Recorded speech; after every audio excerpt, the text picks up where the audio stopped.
الحمد لله حمدا كثيرا طيبا مباركا فيه حمدا يوافي نعمه ويكافئ مزيده وصلى الله وسلم على سيدنا محمد وعلى آله وأصحابه ومن اهتدى بهداه.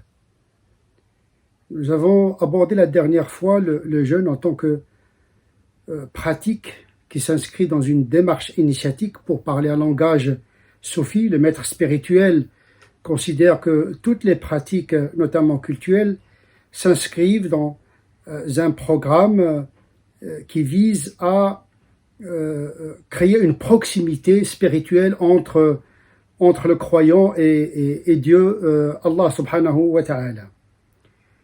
Cette fois-ci, nous allons aborder un autre aspect du Ramadan qui est plus un aspect canonique que vraiment spirituel dans le sens soufi du terme. Il s'agit de l'autonomie de cette pratique. Je voudrais tout d'abord souligner que les pratiques en islam, et tout particulièrement les pratiques cultuelles qui sont une fois pour toutes fixées par les textes, sont indépendantes les unes par rapport aux autres, sauf exception soulignée par les textes eux-mêmes, comme la prière n'est considérée comme valide qu'en état d'ablution, c'est-à-dire que l'ablution est une condition sine qua non pour la validité de la prière. Ce n'est pas le cas pour le pèlerinage, ce n'est pas le cas pour le jeûne.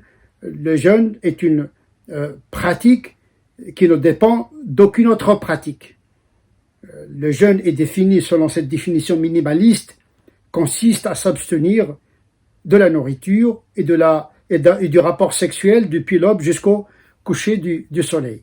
Voilà la définition la plus minimale du point de vue canonique. Bien sûr, il y a d'autres conditions de validité du jeûne selon les doctrines, mais on peut considérer que cette définition est une définition très contractée, très simplifiée de la pratique du jeûne.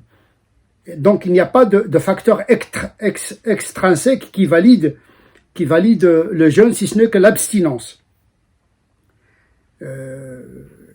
Il ne dépend ni de la prière, ni d'autres pratiques. Malheureusement, il y a des idées qui circulent chez certains musulmans qui considèrent que le jeûne n'est valable que lorsque le jeûneur accomplit les 5 prières. Bien sûr, les 5 prières sont plus importantes, les prières sont plus importantes que le jeûne du mois de Ramadan, mais ils ne valident pas le jeûne en tant que tel. Bien sûr, le jeûne du mois de Ramadan est un mois propice à pratiquer davantage, notamment les 5 prières. Mais en aucune manière, la prière ne valide le jeûne. Pire encore, il y a des gens qui considèrent que le jeûne n'est acceptable que lorsqu'il est accompli avec les 5 prières. C'est un jugement très grave, c'est une erreur, c'est plus qu'une erreur, c'est une faute.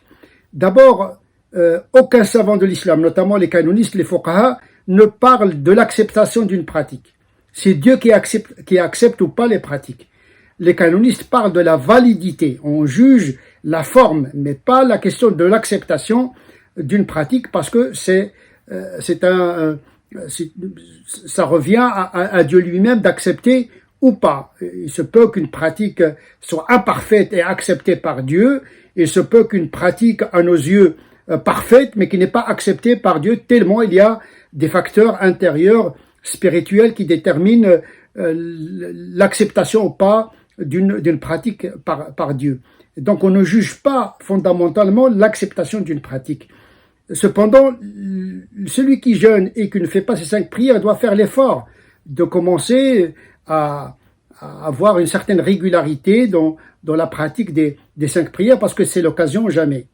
C'est un mois spirituellement favorable à beaucoup de pratiques, les pratiques obligatoires comme les 5 prières, surrogatoires, nawafil, salat tarawih, qui est une prière surrogatoire, le dhikr, la lecture du Coran. Donc le mois de Ramadan, c'est un mois censé être chargé de spiritualité et de pratiques parallèles spirituelles. mais ces pratiques ne valident pas ou n'invalident pas s'il manque le jeûne du mois de Ramadan. En tout cas, le musulman, il doit pratiquer ce qu'il peut. Et ce qu'il peut, il doit le pratiquer. C'est l'effort qui compte.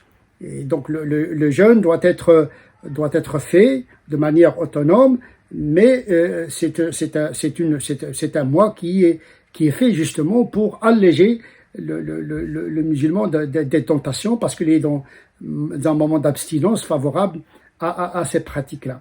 Et donc, dire que les 5 prières valident le jeûne, c'est plus qu'une erreur, c'est une faute. Il faut encourager les gens à pratiquer le jeûne, sinon ils vont le laisser totalement.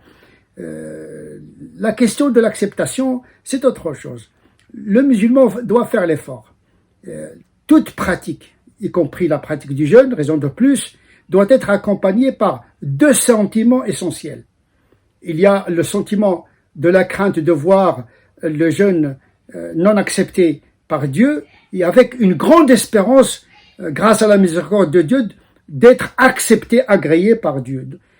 Tous les savants disent que la marche vers Dieu se fait par 2 pieds, la crainte et l'espérance, avec un penchant supérieur vers l'espérance que la crainte, parce que l'adoration par amour est mieux que par l'adoration par la crainte.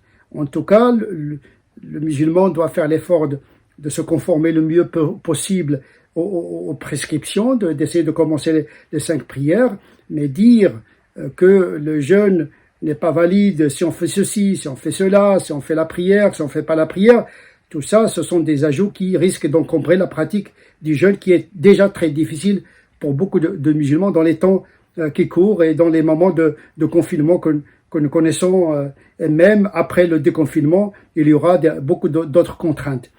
En tout cas, نسأل الله عز وجل أن يعيننا على ذكره وشكره وحسن عبادته. Je vous souhaite un bon jeûne et qu'Allah accepte notre jeûne et nos prières.